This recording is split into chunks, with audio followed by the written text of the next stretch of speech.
Ada seorang yang namanya Stanley Tam. Ini fotonya Stanley Tam. Dia adalah seorang pengusaha yang sudah berkali-kali bangkrut di dalam usahanya. Usaha apapun yang mau dia lakukan bangkrut. Lalu satu ketika dia berpikir untuk masuk kepada usaha plastik. Tapi pada waktu dia mau masuk usaha plastik, dia tahu bahwa rekan-rekannya pun yang sudah lebih dulu terjun dalam bisnis plastik itu sudah bangkrut. Tapi sekarang dia mau masuk bisnis plastik itu. Lalu akhirnya dia berdoa. Dia bilang, Tuhan, saya sudah berkali-kali bangkrut dan sekarang saya mau masuk usaha plastik yang mana teman-teman saya pun sudah bangkrut. Sangat besar kemungkinan saya pun bangkrut. Tapi kalau saya boleh meminta Tuhan, Tuhan berkati usaha saya ini supaya jangan bangkrut. Dan saya berkomitmen dengan Tuhan, tidak akan pernah lalai memberikan 10% dari penghasilanku seperti yang Tuhan tuntut kepada Tuhan. Dia berdoa, amin. Dan dia mulai bekerja. Saudara-saudara, setelah dia bekerja, dia rajin memberikan persembahan persepuluhan. Tuhan ternyata berkati dia luar biasa. Setelah Tuhan berkati dia luar biasa, dia rasa berkatnya banyak. Lalu dia bilang,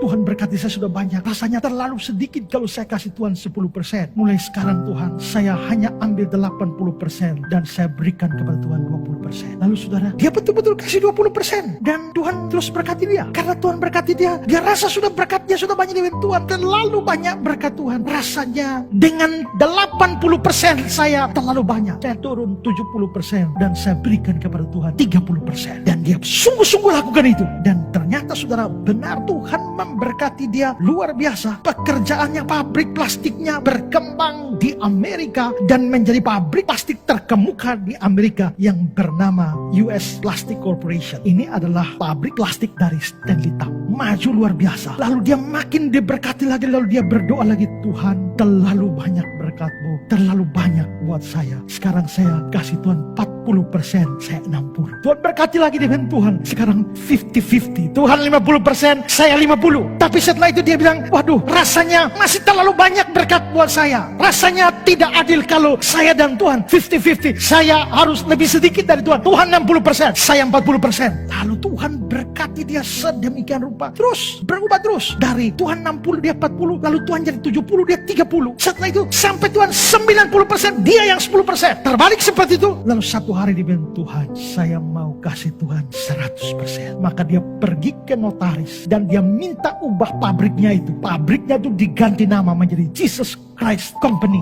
dan pemiliknya adalah Yesus Kristus. Dan dia kerja lagi sebagai pegawai di sana dan terima gaji lagi, kasih 10% lagi. Tuhan berkati orang ini luar biasa. Sampai di depan pabriknya, perusahaannya, dia pasang tulisan besar, Christ is the answer. Ini adalah depan pabrik dari Stanley Tam. Christ is the answer.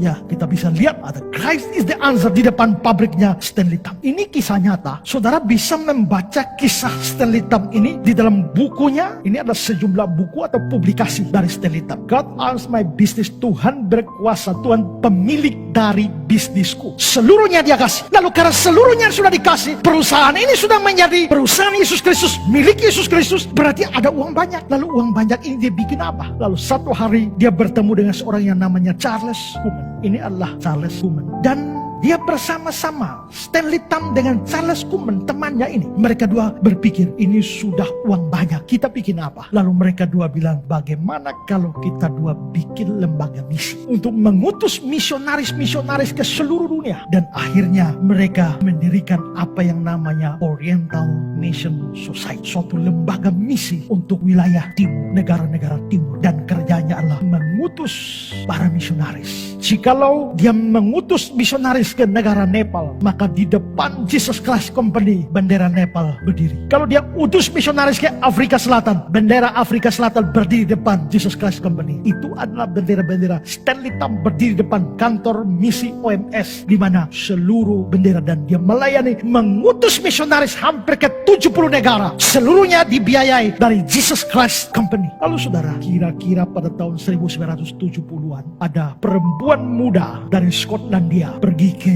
Jesus Christ Company, Oriental Mission Society. Dan dia bilang, saya telah berdoa sekian lama dan Tuhan mau mengutus saya ke Indonesia. Perempuan muda itu namanya Nancy Gill. Dia dipanggil Tuhan untuk pergi ke Indonesia. Dan akhirnya dibiayai oleh Oriental Mission Society dari Charles Kuhlman dan Stanley Tapp. Lalu dia masuk ke Indonesia, mulai beritakan Injil. Dapat orang yang percaya. Beritakan Injil, dapat orang percaya. Setelah itu dia berpikir bahwa orang-orang ini harus dilatih untuk beritakan Injil. Lalu dia latih orang-orang untuk beritakan Injil. Orang-orang ini terus beritakan Injil. Lama-lama makin banyak. Kelompok itu harus dilatih beritakan Injil. Maka dirasa dibutuhkan suatu pelatihan penginjilan, pelatihan teologi untuk orang-orang ini. Dan akhirnya di bawah donasi dari Jesus Christ Company, Oriental Mission Society, lalu dibuatlah suatu pusat pelatihan teologi Nusantara di Kota Malang. Dan pada akhirnya berkembang menjadi Sekolah Tinggi Alkitab Nusantara yang sekarang ada di Malang. Ini adalah yang dibangun oleh Oriental Mission Society. Tahun 1995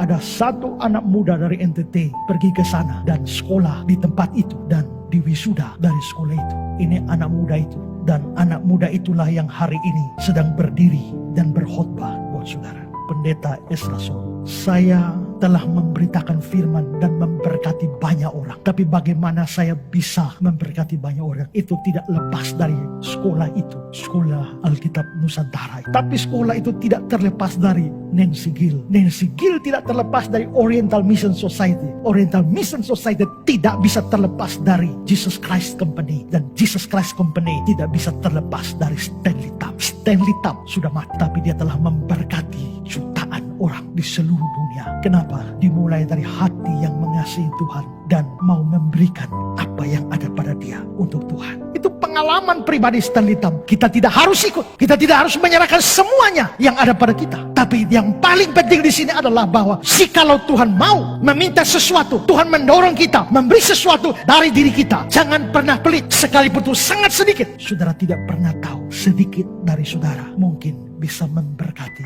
banyak orang. Saudara tidak pernah tahu itu. Mungkin sampai di surga nanti saudara akan tahu semua itu. Pada waktu pengadilan terakhir, ketika Tuhan memberikan upah kepada setiap pekerjaan kita, mungkin kita akan diberitahu seberapa pengaruh yang kita sudah capai melalui apa yang kita beri.